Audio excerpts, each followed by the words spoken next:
sur la terre, il y a une catégorie de gens qui sont souvent abandonnés, méprisés, déprimés, haïs, délaissés, opprimés et détestés. Mais Israël et Moïse attirent l'attention de l'Éternel pour enseigner à l'humanité ce qu'il est capable d'accomplir, pour enseigner à l'humanité sa suprématie et sa grandeur.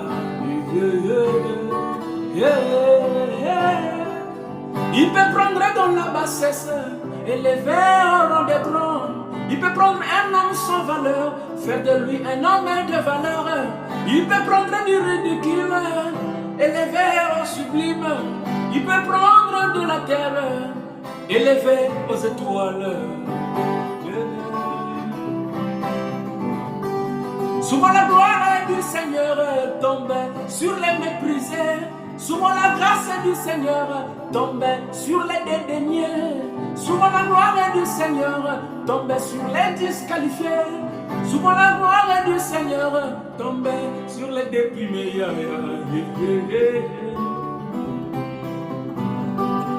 Je vois cet homme de David, un simple gringalet, ne jouissant pas d'une physiologie qualifiable à une guérilla. Mais pourtant c'est par lui qu'Israël vaincu Goliath. Mais pourtant c'est par lui qu'Israël reprit sa position. Mais pourtant c'est par lui que l'homme éternel fut glorifié.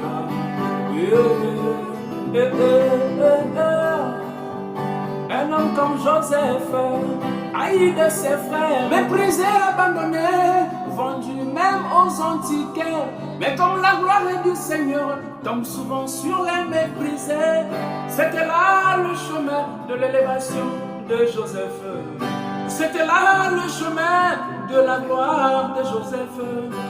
Par un méprisé, toute une famille fut sauvée. Par un dédaigné, Jacob fut sauvé.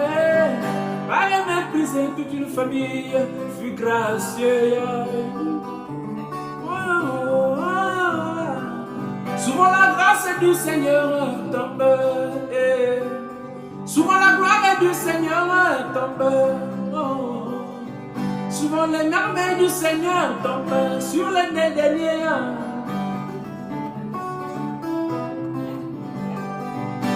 La pierre qu'on rejetait, ce qui bâtissait, est devenue la principale de l'ombre. La pierre qu'on rejetait, ce qui bâtissait, est devenu la principale de l'ombre. C'est ce qu'on avait abandonné, c'est ce qu'on avait rejeté, Branham qu'on avait abandonné, Disney qu'on avait délaissé, tendresse qu'on avait rejeté aujourd'hui.